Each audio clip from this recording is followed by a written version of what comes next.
There was nothing nostalgic in the Renaissance attachment to antiquity.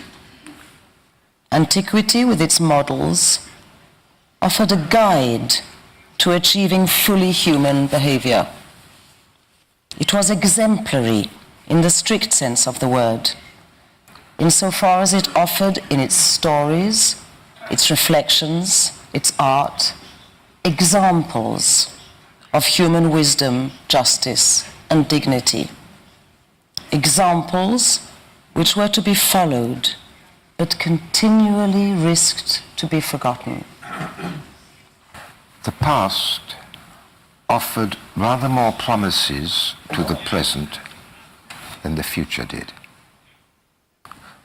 Or to put it another way, the more the world left the act of its creation behind, the more confused it risked to become, unless it studied and learnt from its prototypes, which now had to be seen as archetypes.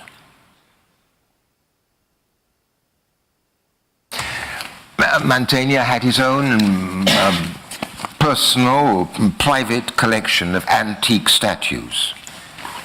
And he drew them, many drawings of them. And maybe these statues played a part in this fascination he had for foreshortening. Because, you know, with statues, you can move them around. You can turn them over, turn them upside down. You can very easily invent unexpected perspectives. You can draw them from any point of view. Yet despite all this experience and observation, the standing life-size figures who surround the bed are inherently immobile. Right from the beginning, when Mantegna was recognized as a master, people commented on the fact that he painted rocks and human bodies in the same spirit, that for him, the existent was first and essentially mineral. Yes, you're right. I mean, there's something very mineral in Mantegna's paintings. But I don't see figures being cast, molten from some gigantic cauldron. Not mineral in that sense.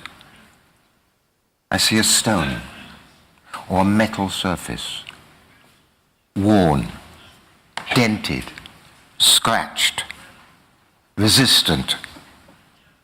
A surface reflecting all the different aspects of human experience, subject to the flow of time.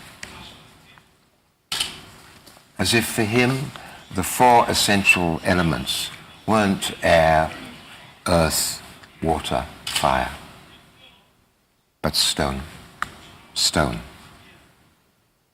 Or to be more precise, metal, iron, copper, tin, gold. Tin. The most familiar natural coating for Mantegna was rust. And since the 15th century, time has worked for him. Under his colors, there resided, even in the year 1500, and more so in the year 2000, the color of rusted metals. Rusted metal, yeah. But not always. Not in the clouds and the angels in the oculo that you're remembering. No, it's not worth it. There is no place for rust. Humans support both the weight of metal and its aging, its deterioration, and even a deterioration that brings a certain beauty. Mantegna painted the wrinkles, the lines of faces and their oxidization, revealed, yes, by that very special tint, that tint of rust, somewhere between green and orange, that tint that metals slowly acquire with time. There's the color of rust. And there's weight. Metals are heavy. It's already white. Yeah. So it's okay. Yes. And it's revealing. To compare, in this sense, Mantegna with Bellini. Giovanni Bellini. Yes.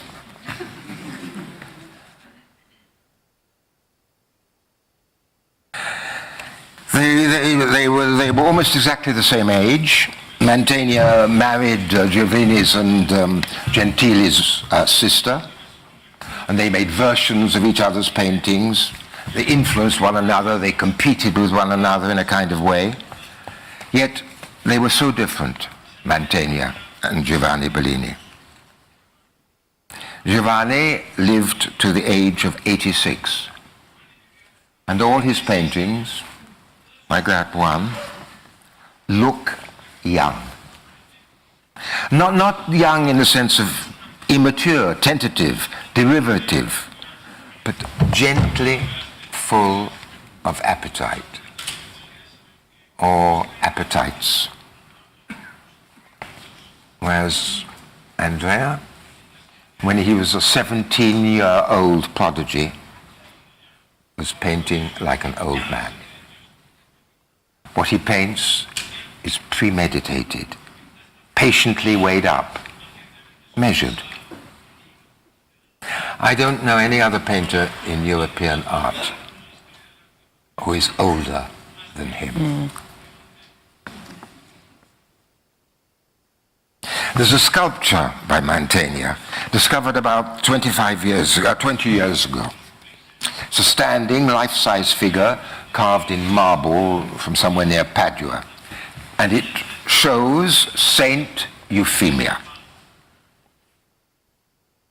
She has her right hand in the jaws of a lion who does not bite, but licks her fingers.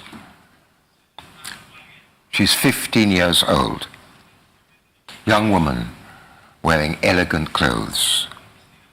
Her face is smooth, utterly unlined, and her expression is that of somebody waiting for the rest of the news that she is hearing or witnessing.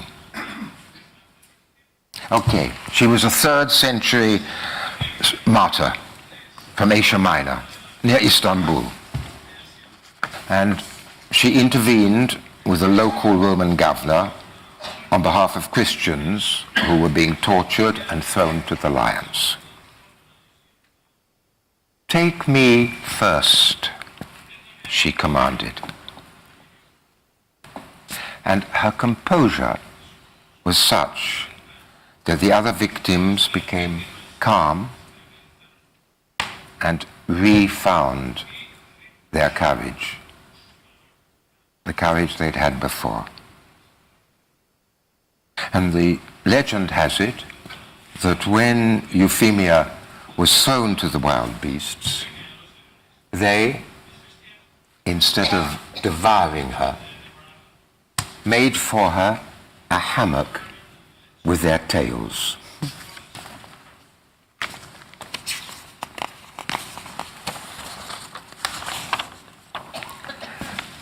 And the expression on the sculptured head of this 15-year-old saint has, despite all that we've said, has something in common with the old man's look, which I'm attributing to our painter. It has the same distance and attentiveness, the same concern for details, and the same foreknowledge about the end of all stories. A similar composure.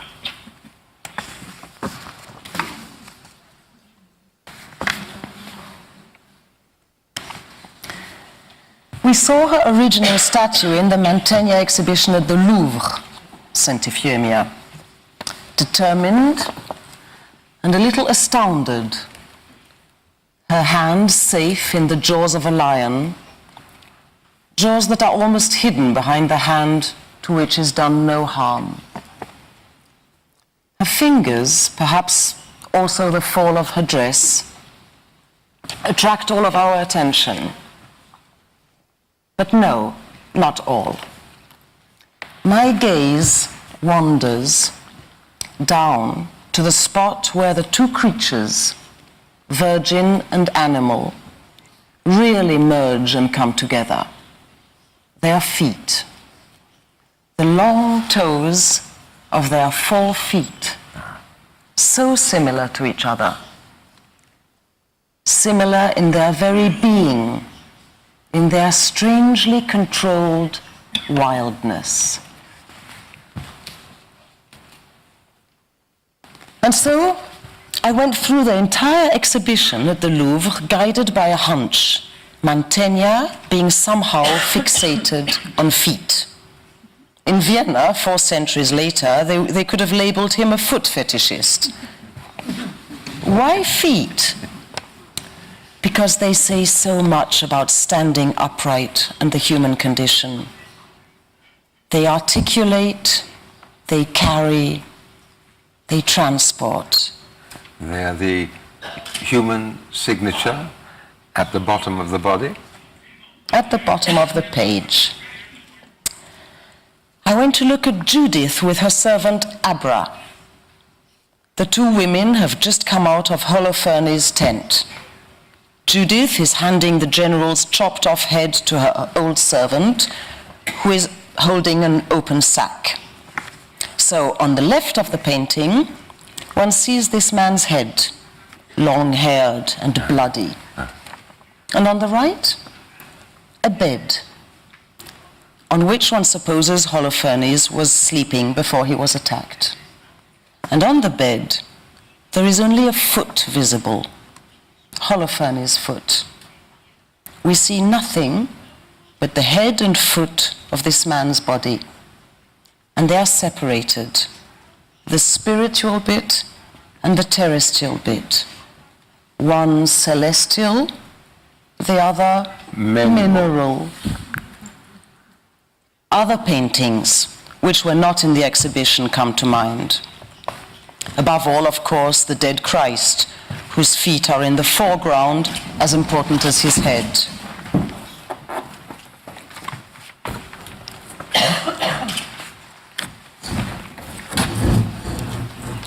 I thought of his flying angels, whose feet and legs are so emphatic. I thought of his disciples asleep on the Mount of Olives. Mantegna, with his perspective and foreshortening, seldom missed a chance of tilting our verticality and thus questioning our priorities. And his passion for antiquity often led him to put the past in front of the present and the future. The future, which is symbolized by all those buildings that take place in the background of his paintings. He liked to reverse the usual order of things. Head over heels. Foot. Link between man and ground. Hinge between heaven and hell. Anchor. Plinth. Point of balance. The animal sign more distinct than any other. If I've counted correctly, along the very bottom edge of the 2 wall frescoes in the bridal chamber, there are 25 human feet and animal. a little behind them or more. The very frontier between the painted scenes and the lived-in room is lined with feet. Moreover, all the human feet, except those of the messenger from afar who has delivered the letter to the Duke, are without shoes, stockinged feet, dog paws, and a horse's hooves. This bedroom, designed for a bed on which we lie down, and on which we put our feet up, so they are level with our heads.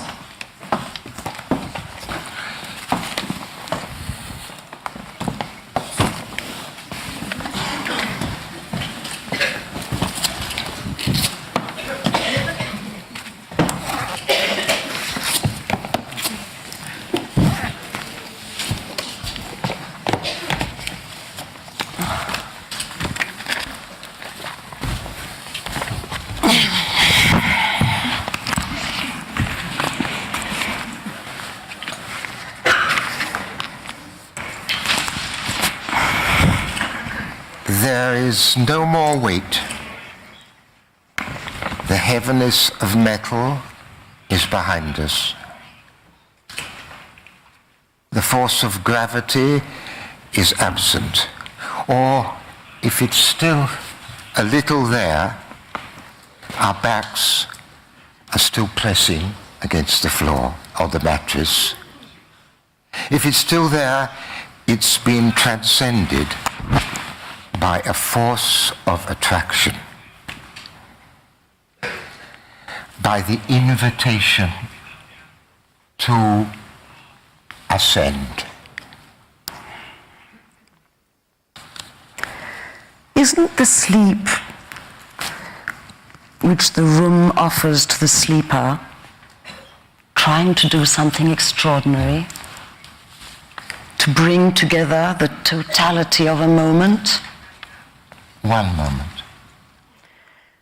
With its relics from the past, its building sites, and all its different activities, its juxtaposition of daylight and nighttime, its plants, its animals in mid-movement, the degrees in social standing of all the people present, the details in their clothes, the expressions on their faces, their wrinkles, their whispered asides, their roving looks, and all of it, the whole of it, beneath a sky of little angels and a cloud. The sleeper in this room can close her or his eyes on such a sight, reconciled with all the endlessly complicated layers and strata of the real. And going to sleep, the sleeper will have around her or him the example, the demonstration of an artist who had the courage, yes, the courage, to consider and accept and include all those simultaneous strata. Mantegna, like a botanist who takes a specimen from all the plants he comes across, painted among these four walls apricot, orange, lemon, pear, peach, apple, pomegranate trees, cedars, plane trees, acanthus, pine trees. Mantegna, who sets out to embrace the totality of what the world offers at a given moment. Only man separates and gives a pecking order to all these strata and processes and time flows. And the apparatus he has for doing this, which forces him to do this, is his ego. His ego. This apparatus, his ego, designed by nature for man as a mean for his survival, corresponds with nothing else in nature. No. It's his most mortal part. When a man dies, only this part, only this chopping up apparatus disappears. Everything else is recycled. Everyone is everyone.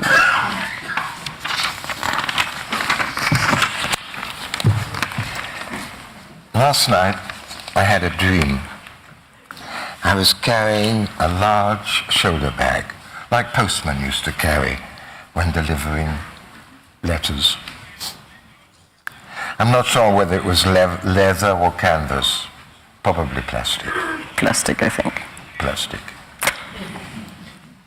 But in it were all Mantegna's paintings, 112. Not his frescoes, his paintings. And I was taking them out of the bag, one by one, to look at. And I was doing this so lightly. Neither they nor the bag had any weight. And doing it with pleasure in order, I knew, to come to a decision or a conclusion. About what? I didn't know. And I woke up happy.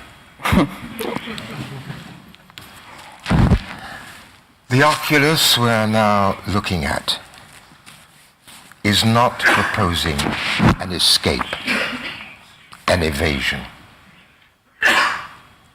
Mantegna, with his painstaking application and, yes, his lifelong courage, continually insisted upon facing the real, on not looking away from what happens. But what he proposed was dissolving into it.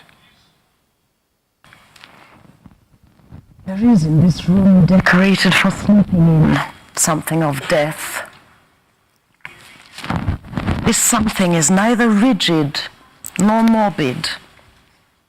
It's to do with the example of a painter who knew how to exclude himself, bravely, yes, Bravely. in order to observe the infinite number of events and moments which constitute the world. Which constitute. Mantegna counts them, adds them up, obstinately, brings them together, and makes a whole of them, a sum total. He knows how to dissolve. He dissolves himself. He dissolves us in nature. And I dream here of closing my eyes for good, lying down within these four walls, which dare to sum up all that is on earth beyond human perception. The clouds in the oculo. The clouds. In the oculo.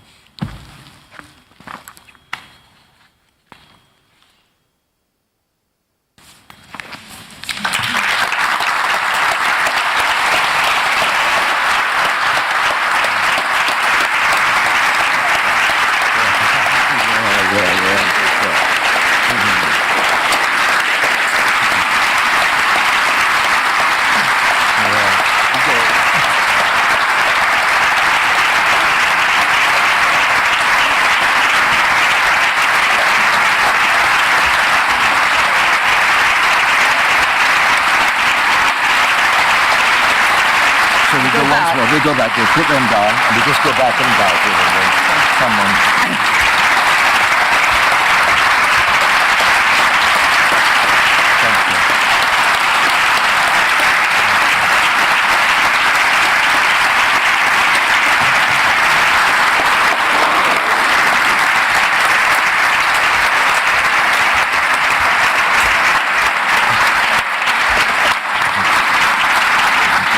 You're doing off your trousers.